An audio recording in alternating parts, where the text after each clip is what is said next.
most recent installment of the Team Infinity podcast, brought to you on good old Thanksgiving Eve. So thank you, Matt and Hayden, for joining us. And I have to say, it's definitely the best group to have with us this week because these are our resident red purple experts. And if you haven't heard, it's back. So it's good group to have because we have a lot to talk about.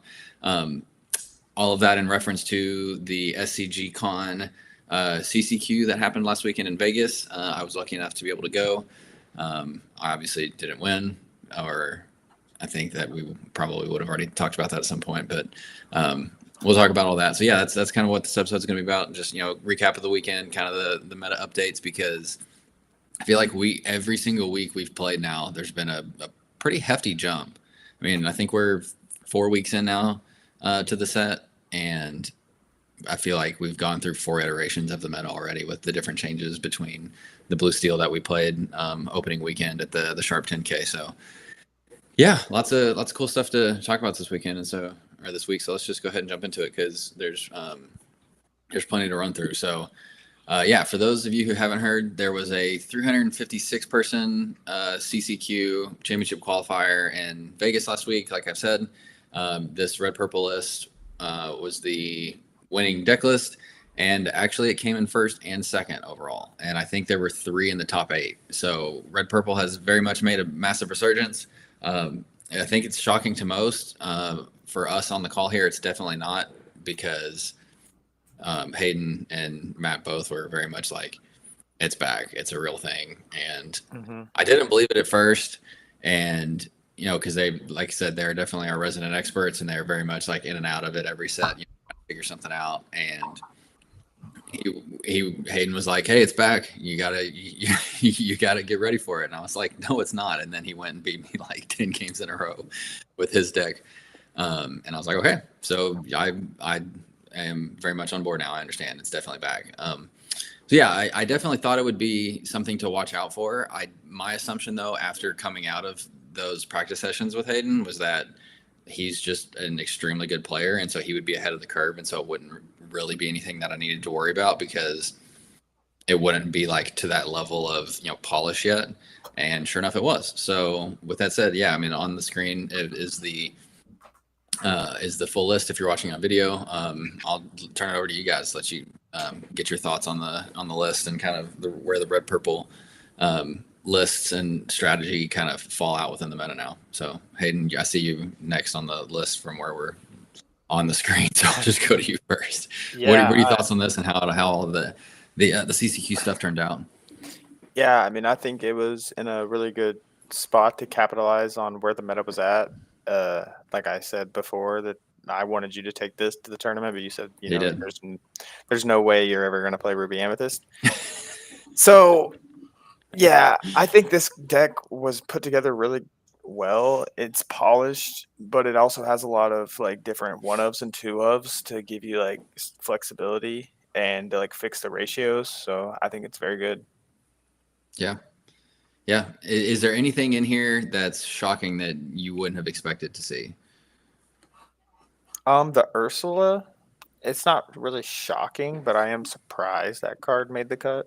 I guess again for the audio list, like I try to do good about it for people on audio. The 5-cost Whisper Ursula, the Amethyst one, that's 4/5. The quest for 2 and has the boost ability that gives it +1 lore and evasive when you boost it. So yeah, I mean, I think that the stat line is like very, very solid for where you want it to be. I mean, that's definitely one of the things I think, just like looking through it, I'm like, okay, that stat line is very much where you want to be, especially in like an evasive, highly potential evasive meta that is going to live through a lot of the stuff that is going to be challenging into it. So it worked out well.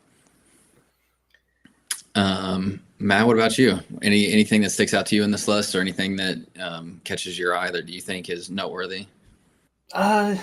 Yeah, I mean, I think the deck looks really well put together. I mean, it looks like it just wants to play a bunch of 2 Lord Questers and then just start turning everything sideways. And when they trade back into you, you drop like a Hercules and start trading it and get favorable trades, or like you have your Aga on board. Yeah. Or like the Headless Horseman is like surprisingly really good to start trading back on boards. That card is like has like way blew past my expectations how good that card is. Mm-hmm. I would say the TCG player market has very much caught up to that as well, because I think they went from $7 to $30 over the weekend. But yeah, Horseman I think is very underrated, especially in a purple heavy meta where every deck is playing 4 of Genie. It just is just a one-stop shop to kill a Genie at this point, which can be the most important card. And maybe I should have started with this. I don't know. I played this opponent. God, I can't remember his name. I wish I could remember his name. Who won the CCQ? He was my round 5 opponent when I was undefeated. He goes by Anidate, and I don't. Gosh, Coca Birds. That's what I'm going with. I played him round 5 when I was undefeated, and I was 4-0 in the tournament. And the Horseman absolutely just wrecked my world, because every time I played it, he just had the Horseman answer. Like, he played it so perfectly because he knew that was Purple Steel's game plan, is to just to really be able to go off the back of Genie to get the lore that they needed.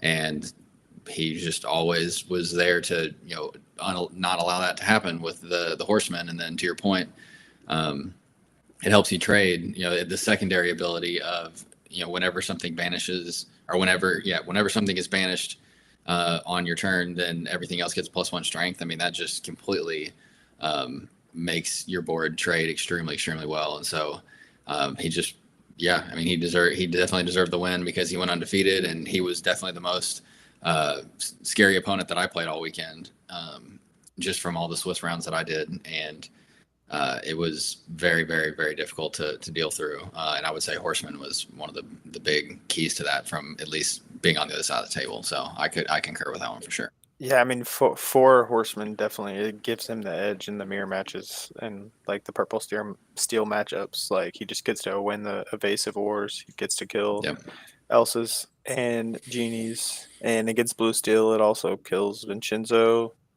But that card is really powerful. Yeah. There were so many times in the match where, I can't think of an exact line, but where, you play an Elsa, you exert something, you have something banish something else, you pump the Elsa hits the Dumbo, and just like makes everything else just like trade extremely well. And so it's just one of those like lines that I don't want to say catches you off guard, because you obviously like know it's there, but it's just like you can't really account for the effects of like all of the ripple effects that happen in one challenge, because then everything trades so much, so much easier. And then you throw Demona into the mix, which I know Demona has like kind of been on an uptick. I think this definitely put Demona back over the edge on like it being really good, because every time I felt like I had a leg up, he would just drop a Demona, exert everything with the Horseman on board, wipe something, bump everything else, hit something else, pump it again, hit something else. And so it was just like that compound effect that the Horseman gives you, because it's every single time. And so, you can your 3-1 Tinkerbell into like a 6-1 Tinkerbell and hit my Demona. I don't think that ever happened, but the point is like you can just like pump all your really cheap characters into very strong challengers, and it gets out of hand, especially with 4 Cheshire Cats as well to help move that damage around. And the deck honestly is really scary. It's like and it's hard. It's a tempo deck. Like, it's mid-range. It's almost like mid-range, high aggro. Like, it wants to starts the game ahead. Like, it starts the game as the beat down, as one might call it, where it's ahead turns 1, 2, 3, 4 almost always against what other people are doing right now. Typically purple steel is the only deck that like gets to take the tempo back if they have like a strength or a Zeus to sing. But even then, like, a lot of the times when this deck goes first and they get to play and establish the Hercules or play a Horseman back and eat the Genie, they just take the board back, and then the purple steel deck is afraid to turn anything sideways, and then it just becomes a race, and this deck can finish the game really quickly. Yep. I mean, that's ultimately exactly what happened. So, I guess I should have maybe taken a step back and started with some of my run. We're kind of, but no, I think that's ultimately what happened so I lost the die roll in this match, which I think I think I was like, we played 9 rounds of Swiss, and I think I was probably 3 and 6 on die rolls. And so I played from, the draw a lot, and I didn't really feel any pressure aside from this match because on game 1, on 4, I played Genie. Then it's his turn 5 going to the Horseman turn, and he played a Horseman. And the exact same thing happened on 3. And, as the purple steel player, like, you really need that card on turn 4 because, it's ink a card, play a card, ink a card, play a card. And so your resources by that time are very low, especially if you want to sing the strength, to your point. You want to, use some hard removal to start fighting back for board. And so you kind of, I don't say you have to play the Genie, but like, you have to play the Genie. Yeah. Like you really, really want to play the Genie there. Yeah, you have to. Yeah. But then it just dies. And so, yeah, it was a very, very, very strong match for him. Like he was very, very prepared for the purple steel match, and he was yeah, I mean, the Demona after Demona, let me tell you, the Demonas too were just, he didn't care that he was giving me cards. Like, I'll tell you, I played, I don't know, probably across the 3 games that we played in the 3-game set. I mean, we'll say like 2.5, Hades a game. So we'll say like 7 or 8 Hades across all of it. Without hesitation, every single time, draw 2 cards. Did not care a look in the world. And the reason was because the next turn he was playing Demona. Yeah. So he would just give you the cards, play Demona, turn everything sideways. Then you don't get any cards because you just drew last turn. And so go. And so I was just like dumbfounded with how just, I guess, confident he was and just like knowing exactly what it needed to do every single time. I mean, he'd obviously practiced the matchup a ton. And, again, like Hayden and I definitely got some good reps in, and I was ready for like the overall like kind of entry curve, with the Diablos and the Sisus and the Dumbos and the Genies and the Cheshire Cats. But the 4 of Demona was absolutely like just was not something I was prepared for. Yeah, and I wasn't really playing that at first when I was playing against you, and I've been playing it over the past like few days a lot because I've been just basically playing this tech. And what happens is like you start the game with your curve of Palace Guard into Diablo into Sisu, and you just quest, and you're at like 9 like really fast, and then your deck has such a high concentration of like things that lure for 2 or are like 1 and 2 costs, so you can just slam the Demonas and chain them into like a Genie or a Dumbo or another Diablo and just flood the board and just race them. Like it's almost like an aggro deck, but with like really good card quality. Like it plays a lot like Purple Steel does, but it knows that its cards are like bigger than Purple Steel's, so it can play that game better and has more lore. And so to the point, I mean, to your point and to the point I made about the Hades, like he just could not have cared less about how many cards I had because he was like, I have the lore on board, and you have to keep answering my stuff. And that's exactly. When you have the lore on board, and this doesn't matter, I'm going sideways for 6 next turn, and then they're not questing anymore because they're coming at me. And if you have a Demona and you're going to be able to refill and keep doing that and you're not running out of cards, then there's no great options for them right now. They don't play any board clears or any real ways to deal with multiple threats other than like Tinkerbell and like the Thunderbolts that they play maybe 2 of, and the ones like they can strength something and they can Tinkerbell into something, but like it's hard for them to deal with your constant playing 3 characters or 2 characters that quest for 2 every single turn. Yeah, and I will also say they never came back. I don't remember which game it was. I think it was game 1. He played that, and I was like, did not see that coming, because if you're on a little bit of like a back and forth like grindy game and you just like play that and then play, I don't know, like Peter Pan, the 3-cost evasive, then it's like, oh, okay, well now I can't fight back at all, and he just has like a free basically turn off when your whole removal suite is about fighting back and moving damage, and you can't do any of that this turn. Then it just makes it very, very difficult to like regain that tempo. And so as crazy as that card seems, it was like just very simple and very effective. It makes sense. Like, I mean, now I haven't been playing with that card, but it makes a lot of sense. Like every single game just devolves down into you racing them because you start the game ahead and you quest so quickly, and then they're trying to answer your bodies, and if you could just get to take one turn to freeze their characters and quest again and establish more of the board, like it can win the game by itself. So, and there's not much your opponent can do about it. Like if they need to trade this turn, and that's their only way to deal with your characters, and they think they're going to have a good trade, which is it's seemingly a good trade because their characters are going to survive, but then you play they never come back and punish them for it, and now the game's over. And so. That kind of, I mean, that's kind of the way that I felt about it too, being on the other side of it. But Matt, what do you think the biggest weakness is? Do you think there's like a deck that exploits this, or is this just another like purple steel kind of like it's kind of good into everything and just always has a chance to win? Top of my head, I can't really think of like a terrible matchup. I think that's the problem. I will say I think the deck really wants to go first because it doesn't really have like a good way to. Once it loses tempo, it doesn't have a ton of ways to get back the tempo. Sure. So if you can like answer, like if they play Iago, you answer it cleanly with a strength or a fire the cannons, then it would be hard for the deck to get back the tempo after it loses it. Yeah, I think if you misplay around Cheshire Cat, I feel like that's definitely the card that it gives you that opportunity to do it. But I feel like, I don't know, at least like my experience over the weekend was people were very much aware of what you're trying to do with Cheshire Cat. And so the change in people's ability to play around that over the last couple of weeks is very much morphed. I think, as we started testing, even I think we underestimated it a little bit, and we're still like, 4 of Bell instead of Cheshire Cat.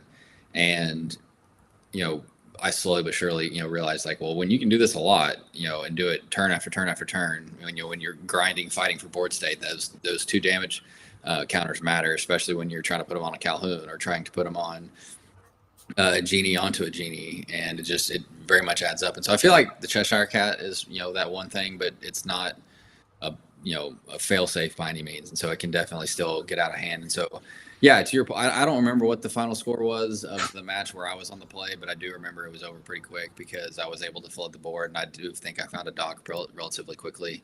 And so, for what it's worth, I mean, the evidence very much supports that too, because the game that I was on the play, it was over pretty, without any hesitation, I guess. So, yeah, I'm just, this is something that I don't want to say it's come out of left field because, again, we were kind of ready for it. But as far as I would say the community at large, they might not have been completely ready for this, at least this build for sure. Because without Be Prepared and Sisu and, all of the other, big, more direct removal stuff, it's very much a more tempo deck as we already said. And so, it's a very different game style that Red Purple I think has ever had, and it's been through a few iterations over the years. And so I think we're on iteration, we'll say 4 of Red Purple, and it's be back in full swing. Yeah, it's a scary deck. It's like I really like how the meta is developing. This deck really pushes the meta to like find an answer for what this is doing because it's doing something very fast and with a lot of good cards. Yeah, I think you can also just like make your deck so you're not that weak into Headless Horseman, and then they have a 4 of that doesn't do anything with bad stats. Yeah. Do you mean don't play Genie? Is that what you're suggesting? Yeah. Okay. You do that. I was testing a purple steel with no Genie, and I felt pretty good. No, I mean, I agree. I would take Genie out of the deck. Yeah. I would. I have a thing with 4 cost on Inkables, but I don't think like the masses are just going to start taking Genie out of their Amethyst decks. Yeah, again, especially for Purple Steel, like that was the first. It's funny you say that because that was one of the first thoughts that I had, like going back through my weekend and like thinking about what I could have done differently or like where I have the opportunity to like outplay opponents. And cutting Genie was the first thing I thought. I was like 2/4 is not that great, of a stat line. Like it doesn't fight that hard for board. It's not very oppressive when it comes to keeping your opponents from questing or keeping this red purple deck from just turning sideways every turn. And so like what can I do to just like shore up that turn? And taking out Genie was one of those options that I thought of, but it just every math point I did in my head on like, okay, then how do from a resource game I pull through from that And the only answer then you have is you're like, okay, then you're playing dock way sooner than you would want to. Like, you're not trying to play dock on 4 or 5 most games. It's usually like get as far up the curve as you can and then play it to refill. And if you don't have Genie, I feel like you're having to dock on 4 or 5 some games, depending on if you're singing a song or not. And that doesn't seem like a recipe for success. And so I just don't know what you can do to replace it, because the resource plus the evasive plus the lure is really, really hard to replace. I mean, I think it's possible. I think like Purple Seal has a lot of draws outside of Genie. Like, I think there's enough cards to make a deck without Genie and still be, evasive enough, aggro enough. And I think Iago is like, this deck would have a really hard time answering opposing Iagos, because it only has the two never came back. Yeah, I mean, that's the only clean out for Iago, and then apart from that, the deck will really struggle into other Iagos. I'm gonna have to get your draw tech then, because I don't know. I mean, I was running my draw package was 4 Genie, 4 Doc, 2 Demona, 2 Dumbo, and so like I definitely had draw, but again, like on 4, I'm trying to play Genie because I'm guaranteed a card, and it's a decent sized threat as well. And so we'll have to talk through that, because I don't know if my next stop will be CCS in 2 weeks, week and a half now, and I don't know what I'm going to take, because now we have a completely different meta again, from just like we did last time. We played the Sharp 10K, and I was like, okay, now we're going to SCG, and it's a completely different meta than when we played at Sharp. And so gotta figure out that one. But I guess And I think can we talk one more second while we're on this point?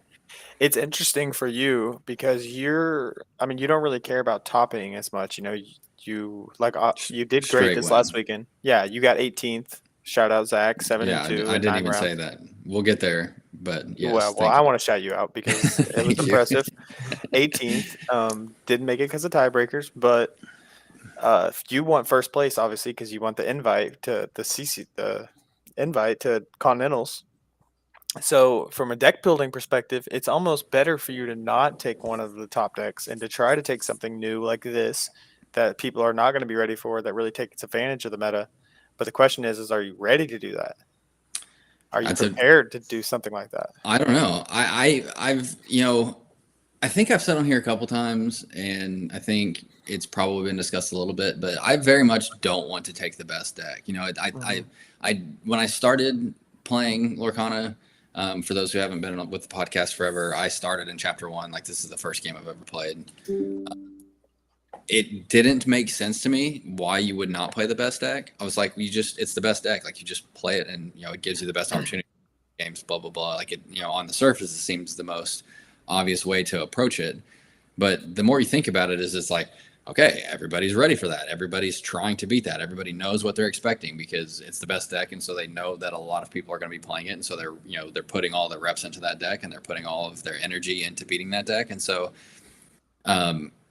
it's like being an underdog in like March Madness, I guess, for those sports fans. Like, it's they don't necessarily have all of the experience on like all the film and all of the plays that you might be running or whatever it is. And so there's definitely a level of like uncertainty that can definitely give you a lot more wins than if you're just, a 60 card list that everybody's aware of, because people make mistakes when they don't know what your next play is going to be.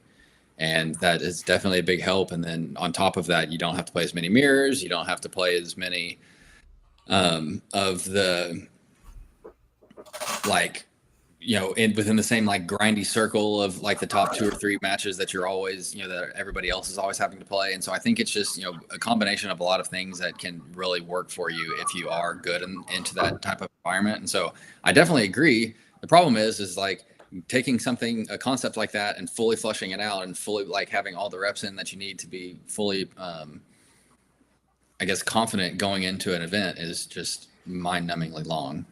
That's why you have me. I mean, we all put in a bunch of time, but even then, like... Well, yeah, but I'm just saying, like, I think you can still...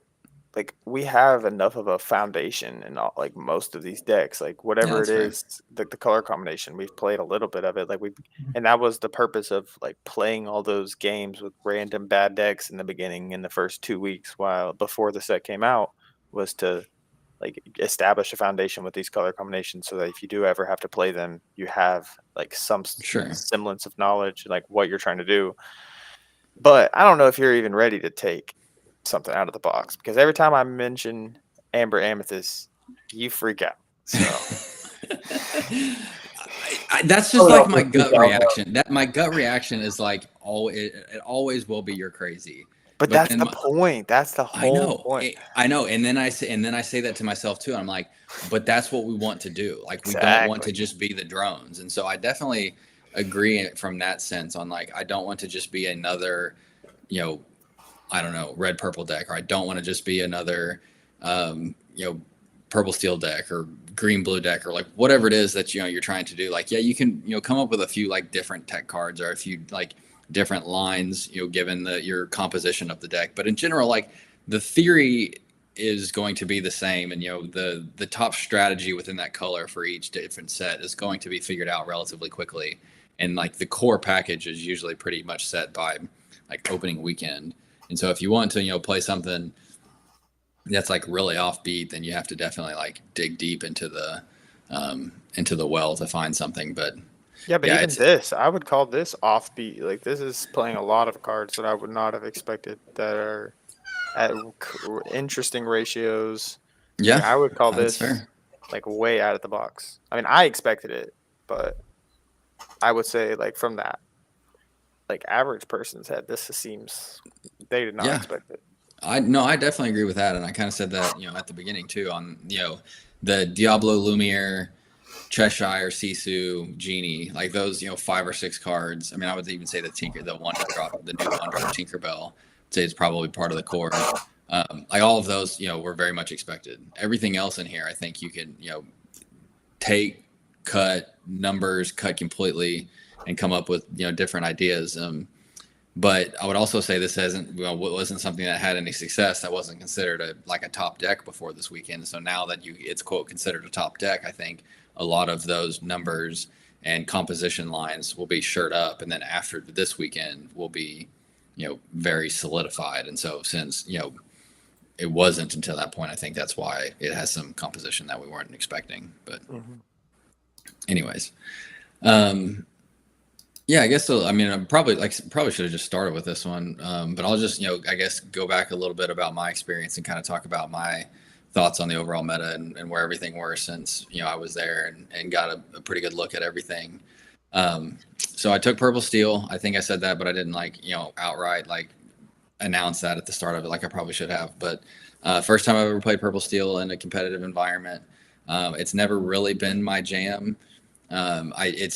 We internally as a team, we've always kind of considered it like the fair deck. It doesn't do anything that's like outlandish, like, you know, skipping ink turns because you're ramping, or have, you know, board wipes, or have any like really massive bodies, or, you know, massive lore questers or anything like that. Like, it plays really, you know, really strong cards every turn. It has really good resource engines. It has really strong removal from the steel side, and just, you know, kind of has one of the strongest curves in the game. And it's been like that the last couple sets. And so my thought process going into this was, if you're playing 8 or 9 rounds, which I don't know why they had announced it before, I guess because they didn't know the overall turnout, what the tournament was going to be, but we didn't know how many rounds it was going to be. But my assumption was 8 rounds, and it ended up being 9. So I thought, if you're going 8 rounds or 9 rounds and you're playing that many games, like, you just have to be uber consistent. And the best way to be uber consistent is purple steel. We had played a bunch. We had played enough internally and practiced enough to where I felt confident in the ability to outplay the mirror. And I'll get into that reason in a second. And so I was like, if I'm playing the mirror, I feel good about it. So I'd rather do that. I had pretty good game plans into the blue decks, because that can be, you know, some of the more tough matchups, because they have the wipes and, you know, can out resource you from the top end, especially green blue being able to board wipe now. But yeah, so I went, as Hayden said a second ago, I went 7-2. So I felt really, really, you know, proud of my overall performance.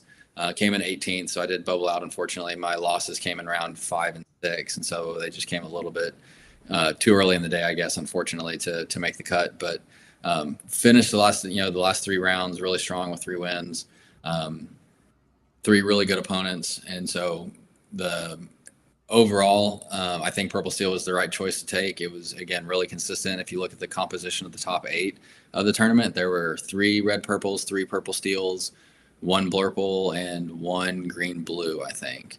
And with the green blue being Ed. And so Ed is kind of an anomaly of his own. And so, of course, he's going to be able to, push through with something that's not like, quote, the top consistent deck. But I think we've talked, I know we've talked about it before previously, but my quote reason I think I can, outplay people in the mirror was Olaf. We've definitely talked about Olaf on the podcast before. So the new 1-drop in Amethyst that says, whenever this character leaves play, you may return chosen character of yours to your hand.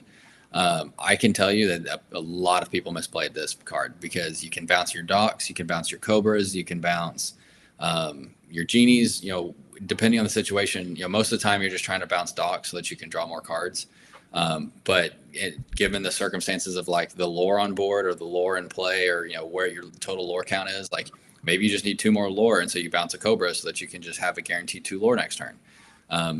The Olaf was, I think, one of the things that we identified as a team, like super early on, as one of those impactful cards.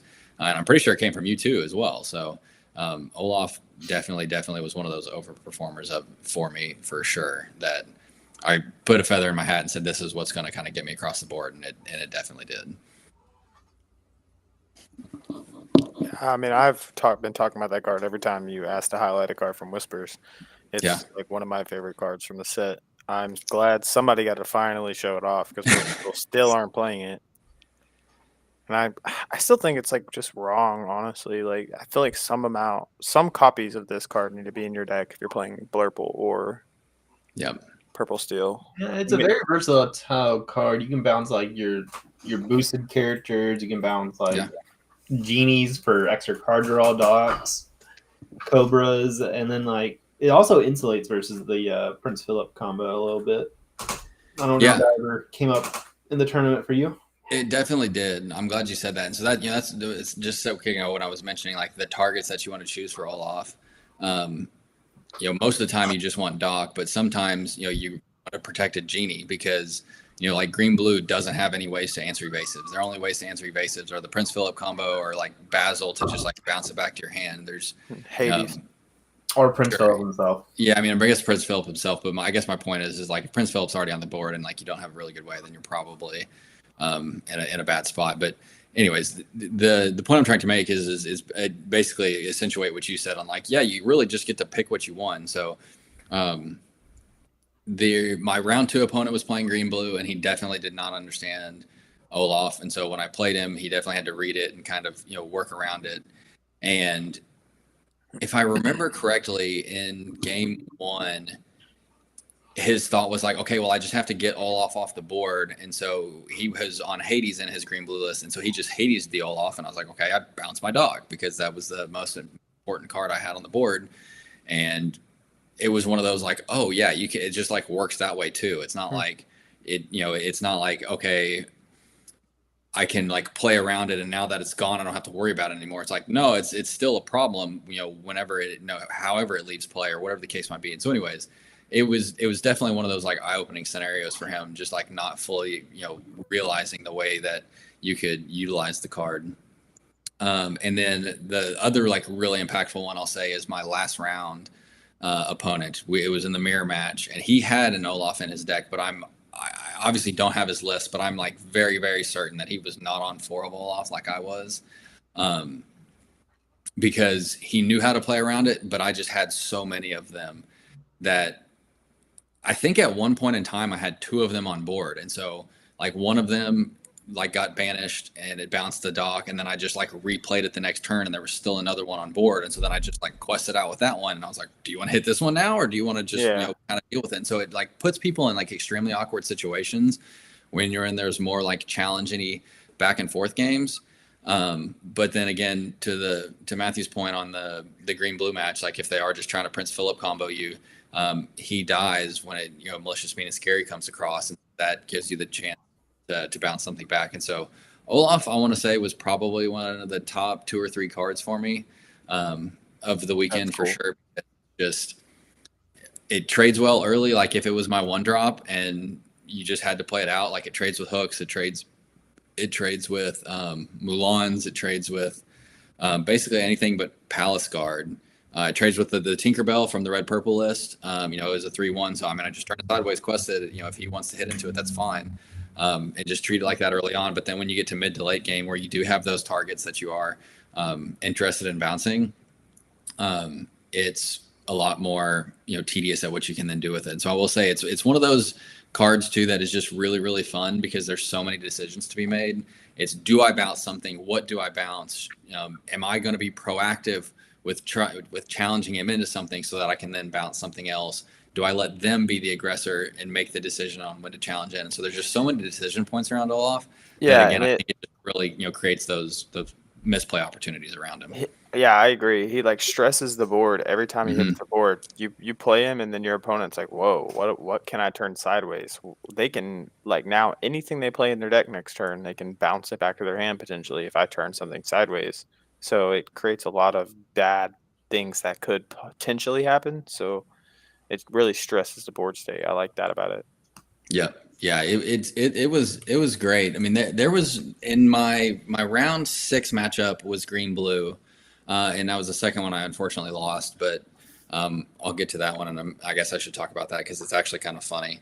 I think it was game 2 that I won. He spooky sided me, and I think that spooky side got me to 11 ink, and I was lucky enough where I think I had either had Genie or Doc in hand, and then it was very much like one of those very scary purple steel, like kind of just like roll out a bunch of character combos. And I know, and like right after the spooky side, I don't remember the exact sequence, but I ended up with an Olaf and a Doc on the board. And it was just, keep questing the Olaf. And at some point, you get into that 15, 16, 17 lore range with purple steel where they can just Cobra for the win. And so he didn't have the choice. It's like, I have to hit the Olaf. And so he hits the Olaf, I bounce the Doc, and I go through the whole thing, the same thing again the next turn. And it gets very, very brutal because you're forced to hit into it. Because again, if you're not on the red purple list, then you're probably playing from behind from purple steel because they're just, play character quest, play character quest, play character quest. And when you do that, at some point you have to start answering things. And when you have to answer Olaf, it, puts you in a really bad situation of kind of like Hades on an instance, where it's like, okay, do I give them the cards or do I just like banish the thing? It's like, do I quest and leave myself open to him being able to bounce the Olaf and the repercussions that come with that, or to banish the Olaf and the repercussions that come with that? It's such a dynamic card that it really just creates so many dynamic states, which is really fun for people that can get creative with it. Yeah.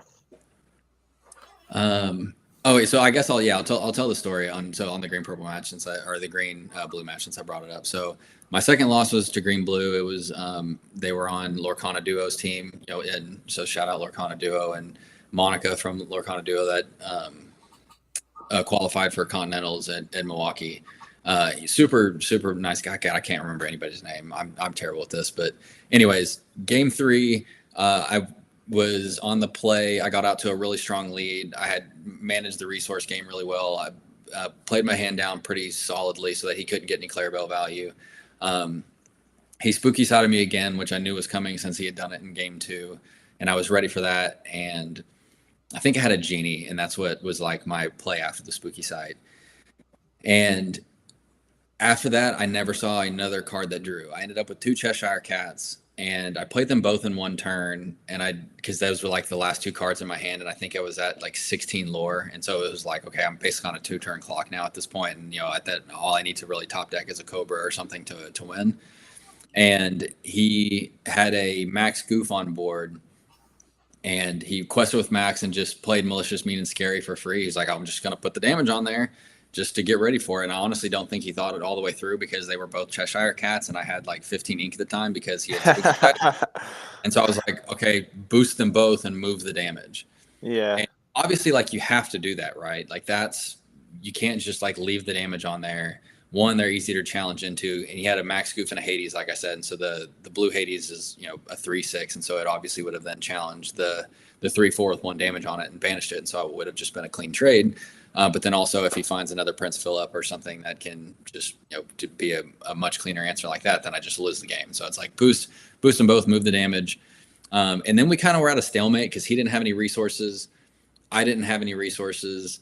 And he wasn't top decking very well, and I was at a point where I just really needed lore, and so it went 3 or 4 turns. I never got like the burn cards I needed to finish out the game, but those 2 Cheshire Cats were on the game on the board for the rest of the game. And so when I finally said okay, or when he finally got to the 20 lore and it was over, I picked up the Cheshire Cats, and sure enough, one of the only dock I drew that entire game was boosted under one of my Cheshire Cats. And so I was just like, okay, that's as brutal as it comes. And so it is what it is. I mean, obviously, like that's kind of the risky run, but the chances of that and all the math say like you have to do the play every time. And so I definitely wouldn't change that decision, but it's just one of those brutal like, oh no kind of scenarios. And but yeah, that was the unfortunate story, I guess, of the weekend, is losing to a boosted dog from your Cheshire Cat. Yeah, that's sad. That is sad. What if, right?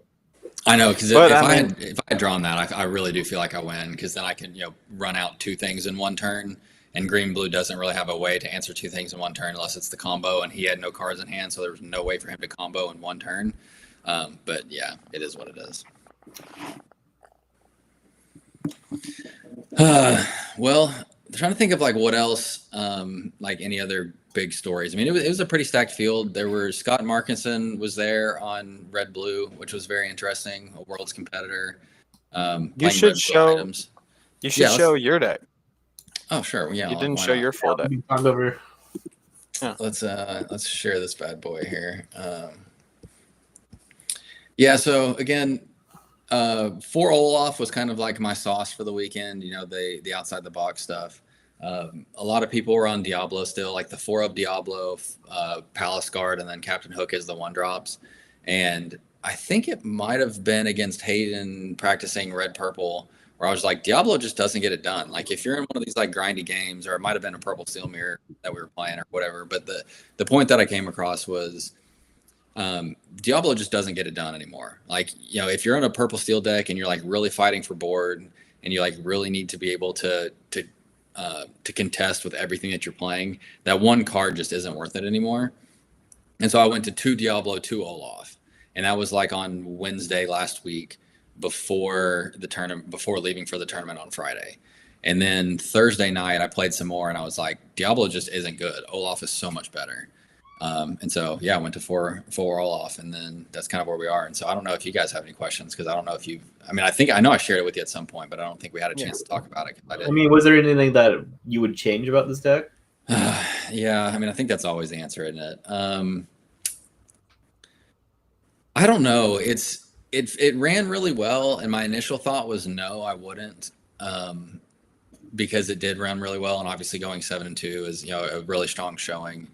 I feel like I dodged blue steel all day. I feel like this is relatively weak into blue steel, because it doesn't have any 2 questers outside of Genie and Demona. So you're like really reliant on the burn to win that matchup. But other than that, no. I mean, I think the Cheshire Cat was as strong as possible. You have just a really strong showing of 1 and 2 drops that just really challenge the board early, like I said. 3 drops being a lot of just burn characters with your White Rose and Giant Cobra as well. I should probably talk about Lexington, actually. Lexington only being a 2 of, I think, is probably very different from what a lot of people are used to seeing in this deck. So the reason on that one is Lexington is obviously a big threat, and he does very well in the mirrors and against other kind of lower to the ground decks, because 4/4 is obviously very intimidating.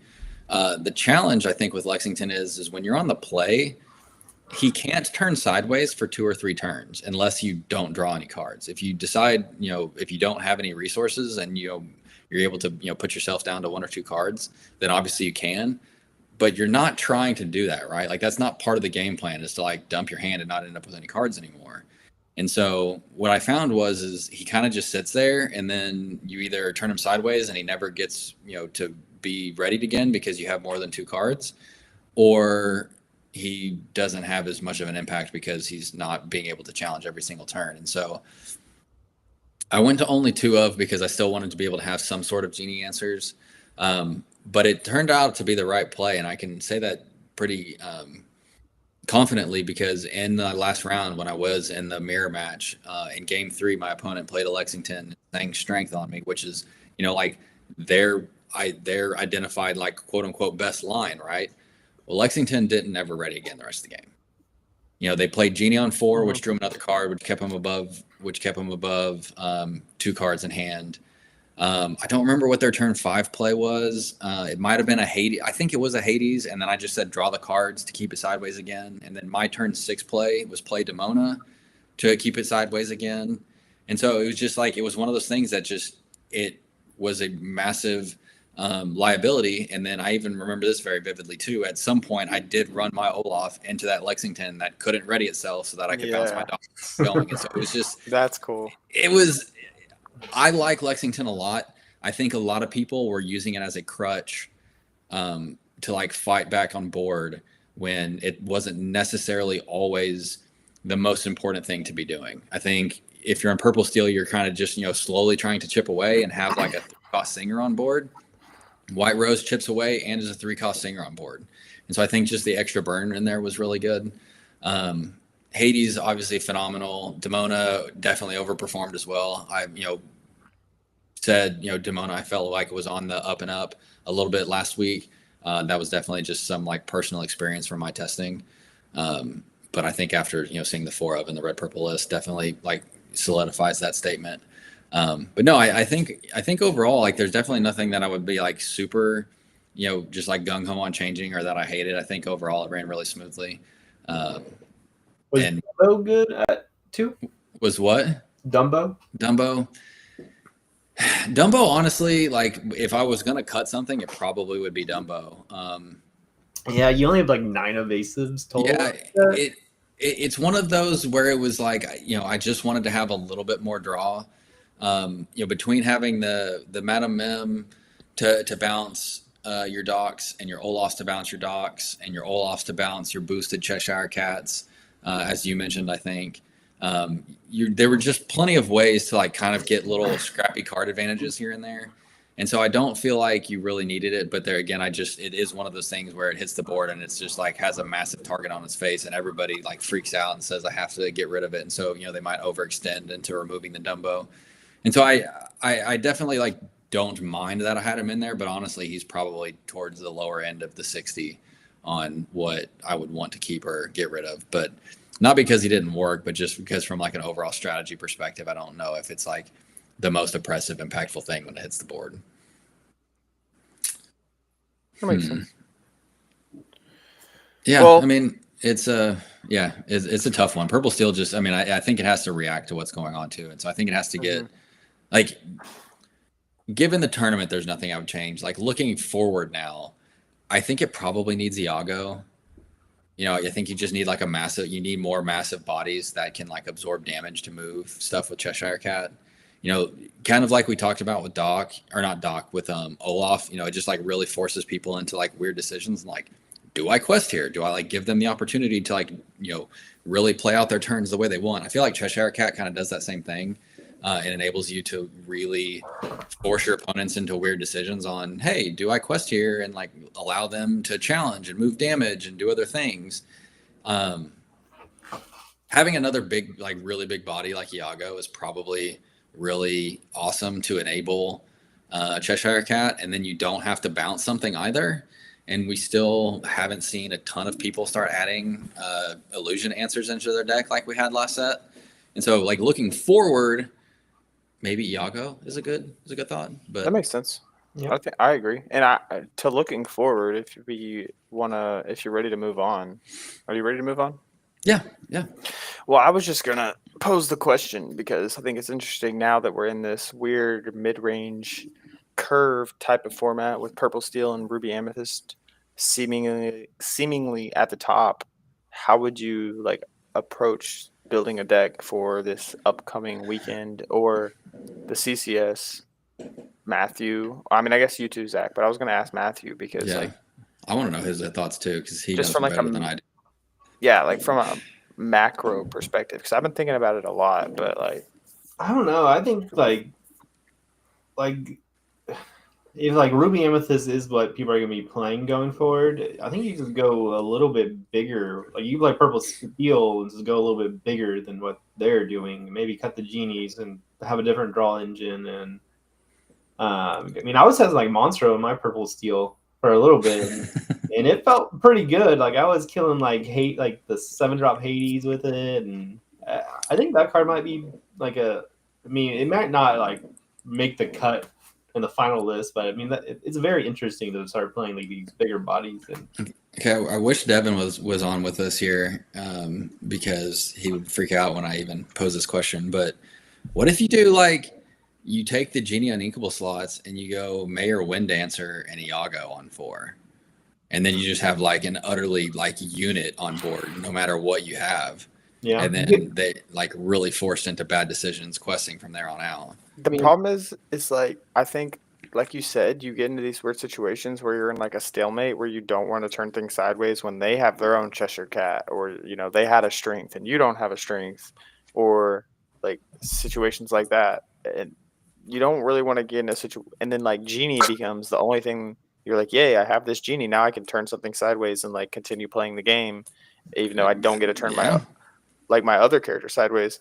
So if like we take, I'm just afraid of like putting Mayor Wind Dancer on the board and still not being able to turn my character sideways, and then my opponent just like going Genie into Dumbo or something like that. I mean, that's why I couldn't remove the Genie as much as I think that might be something to consider. Because overall, it is like the win condition, and like looking at your deck right now, what's the win condition? It's just Genie. Like that's how you win the game. It's just Genie, and then like are questing 20 times. Yeah, but most of it is Genie. Yeah, it's definitely Genie, and then like understanding the right times on when you can get your Cobra triggers. Yeah, because you can't always take it. If you're playing it on 3, you're not always in a position to be able to take it. But yeah, I mean, you're right. I mean, it's Genie's the lore pressure that you for the deck, so it's hard to get rid of that for sure. I'm more also interested if like we can see a comeback in the blue decks. Like, I don't know if we actually will be able to, because like playing nothing or playing a 1 cost that doesn't trade into Palace Guard and then ramping on 2 and then playing Cindy. Like if you went second, your opponent's now at 10 lore if they're playing Ruby Amethyst. Like I don't think they're at that much. I mean, if they play guard, play like a 1 lore, 2 lore, 3 lore, and then 4. Sydney. Yeah, but it's if they have their curve of Tinkerbell. Well, let's not even say Tinkerbell because that one can't get traded into. Let's use Hayden's example of Palace Guard, Diablo, into Sisu. It's 9 lore on turn 3. And so if they went first and then did that, and then you play Cinderella, and then you have to have like the strength into the Zeus into Tinkerbell, or the Thunderbolt into Tinkerbell. Like you basically are forced into having the answer that turn. Or and then you can't play Goliath. No, yeah, you have to play something that answers the board, and so that then really forces you into having Stale as your ramp, which is also kind of bad because then you're not putting a character on board.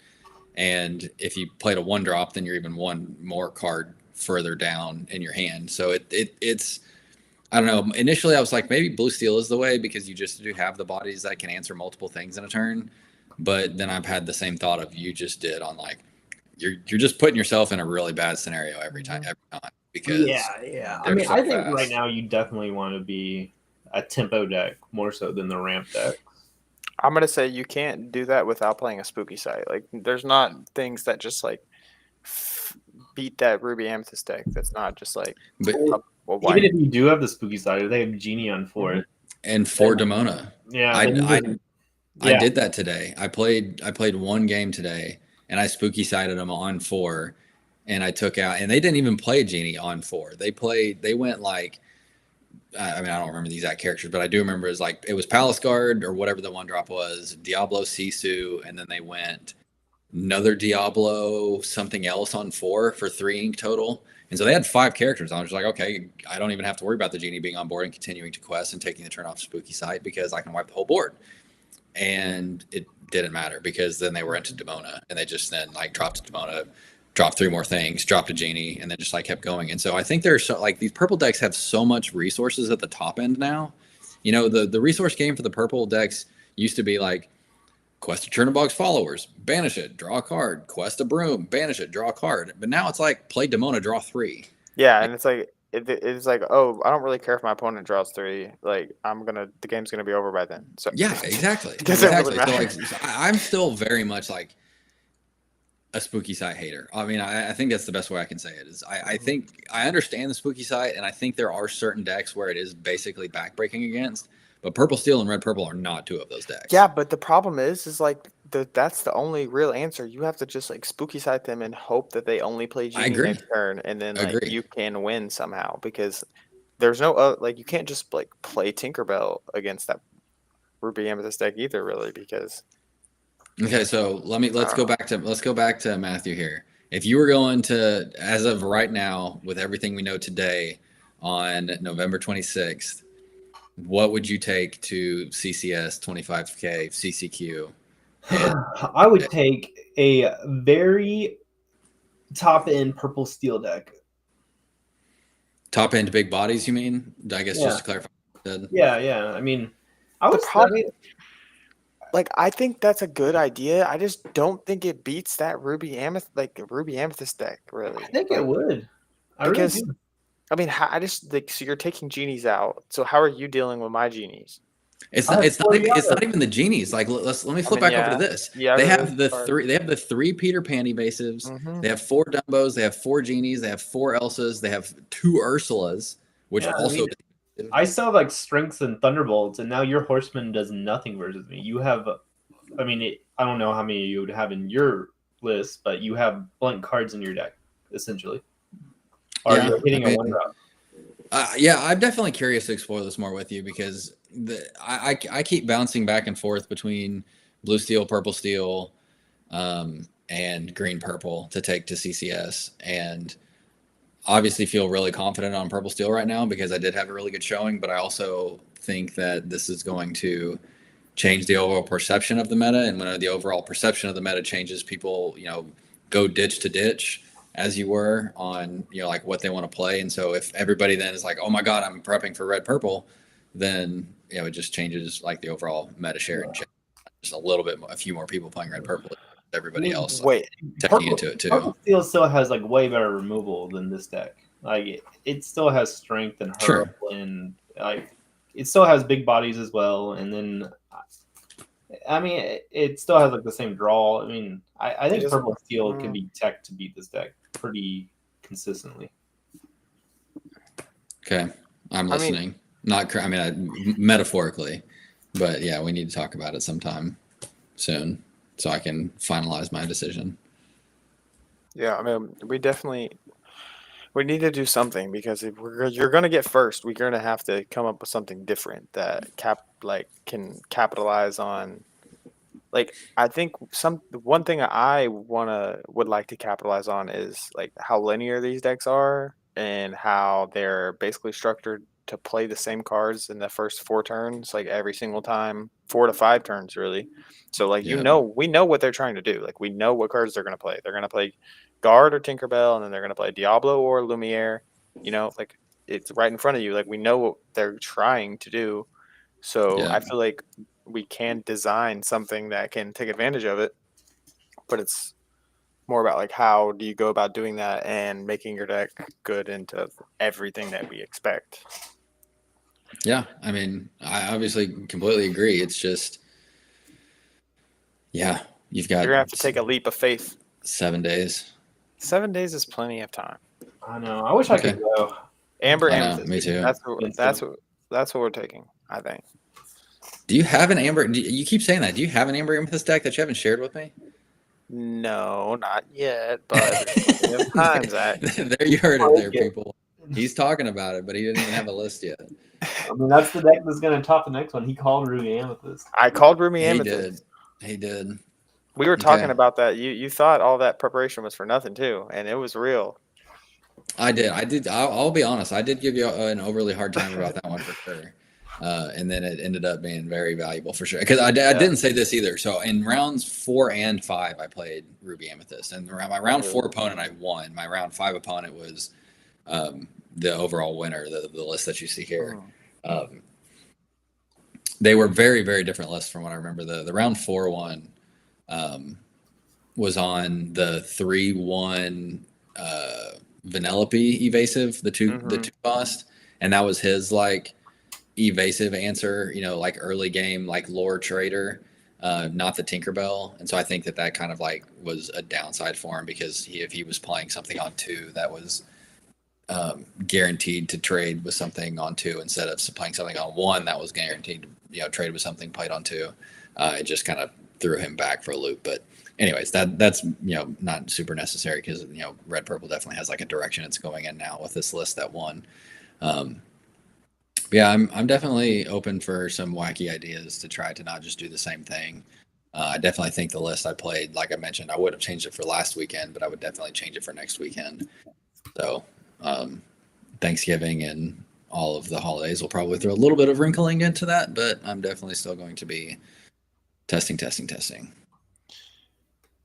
It's gonna be exciting. Like I mean, and we can say, like, I think at this point, objectively, Amber Amethyst would be the coolest deck to top with, right?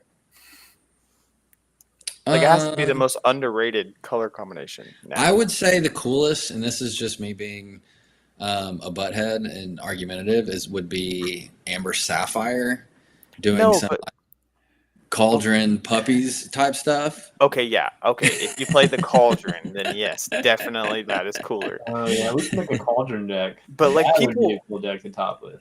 People have seen like that blue-yellow deck. Like they've played it online. People try to make it work. Like the Daisy Duck and the new Daisy Duck. Like it's like obviously kind of there and lurking in the shadows.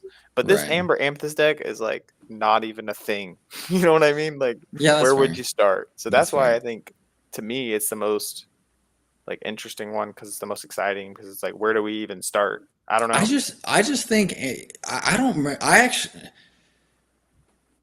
I started building an Amber Amethyst hyper aggro deck on Sunday. So we finished the tournament at like 10 p.m. on Saturday, and my flight out was Monday morning, because of course my assumption was I was going to make the top cut, and so I was going to have 4 or 5 hours on Sunday to still be playing stuff. Anyways, I had all day Sunday. I was at the cafe on Sunday getting ready to order food, and I was in line, and I'm not kidding you, I was building an Amber Amethyst hyper aggro deck.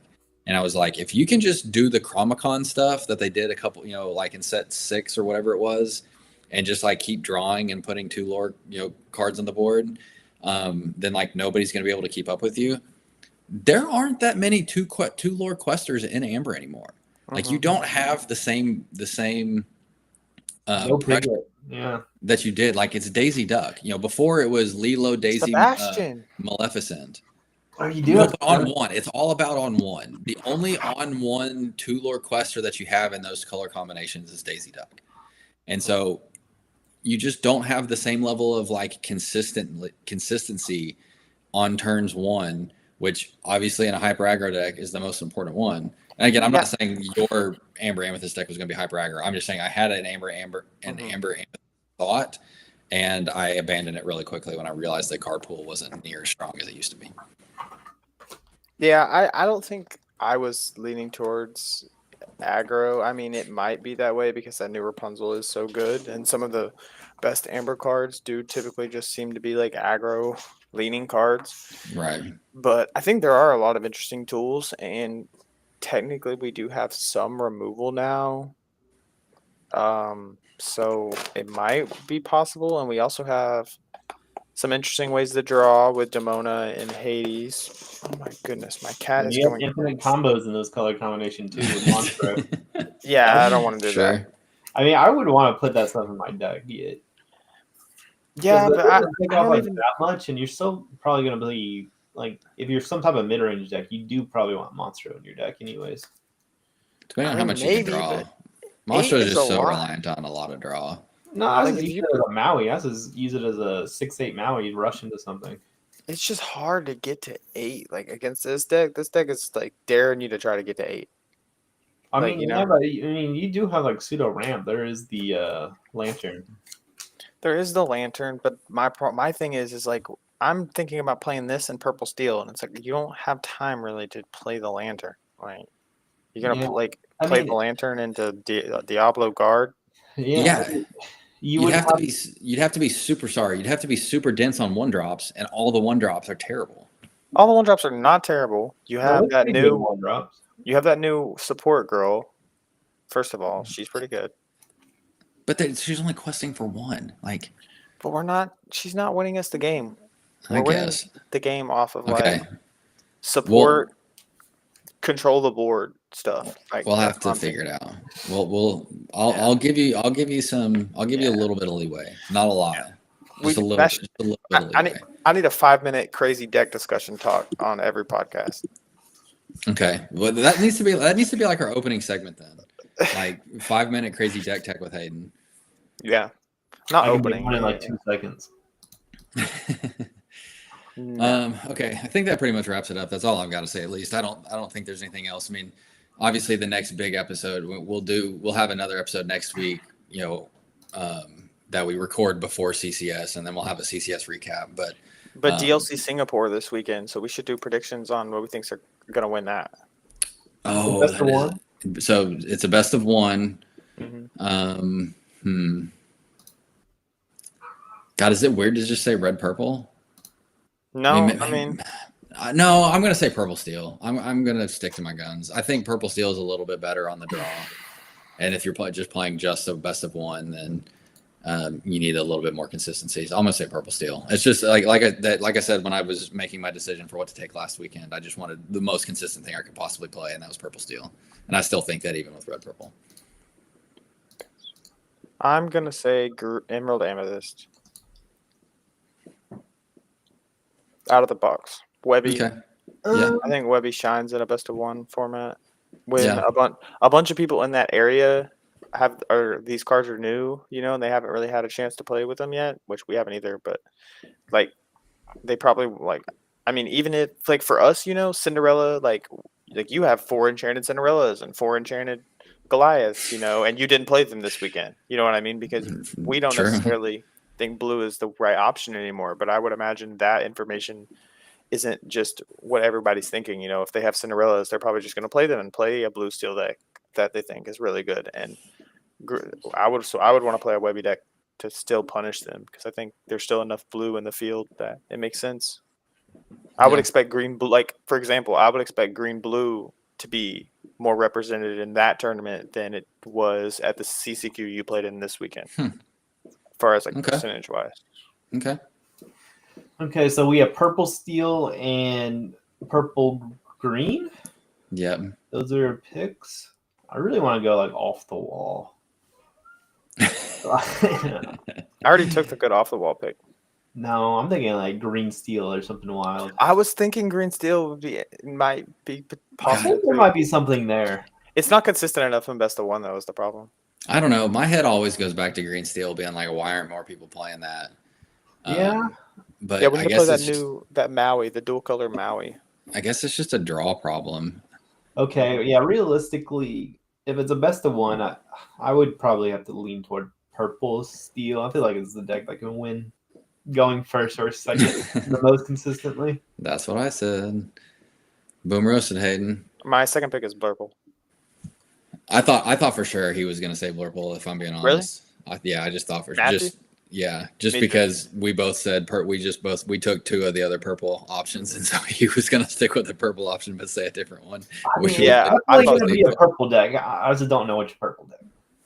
That's my I can't. What percent certainty? Let's just say that. Like, what percent certainty are you that purple will be one of the 2 colors? Like, I would say 98% certain purple will be in the deck. You're probably right, but I honestly really thinking it's going to be a Webby deck.